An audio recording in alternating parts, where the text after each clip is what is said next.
మీరు పంపిన పార్సిల్ ఎక్కడి వరకు రీచ్ అయిందో తెలుసుకోవాలనుకుంటున్నారా? అయితే ఈ వీడియో మీకోసమే. ఇండియా పోస్ట్ ఆర్టికల్ ట్రాకింగ్ చాలా సింపుల్ టాస్క్. గూగుల్ ఓపెన్ చేయండి. ఇక్కడ ఇండియా పోస్ట్ .gov.in అని టైప్ చేయండి.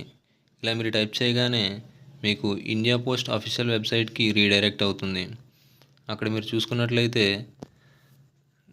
వెబ్సైట్ ఓపెన్ అయిన తర్వాత కన్సైన్మెంట్ నెంబర్ మరియు రిఫరెన్స్ నెంబర్ అని రెండు చూపిస్తుంది కదా, అక్కడ మీరు కన్సైన్మెంట్ నెంబర్ పైన టిక్ చేసుకొని అక్కడ మీకు ఇచ్చిన ఆర్టికల్ నెంబర్ ఎంటర్ చేయాల్సి ఉంటుంది.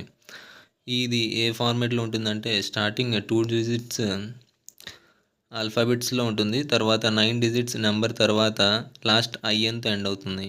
కిందనే మీకు ఇచ్చిన క్యాప్చా ఎంటర్ చేయాల్సి ఉంటుంది. క్యాప్చా ఎంటర్ చేసిన తర్వాత ఏం చేయాలంటే కిందన ట్రాక్ నౌ అనే బటన్ కనిపిస్తుంది, అక్కడ క్లిక్ చేయగానే మీకు వేరే పేజ్ ఓపెన్ అయ్యి అక్కడ మీ ఆర్టికల్కి సంబంధించిన డేటా మొత్తం చూపిస్తుంది. వీడియో ఇన్ఫర్మేటివ్గా అనిపిస్తే ఒక లైక్ చేసి మరిన్ని ఇంట్రెస్టింగ్ షార్ట్ టిప్స్ కోసం మన ఛానల్ సబ్స్క్రైబ్ చేసుకోండి.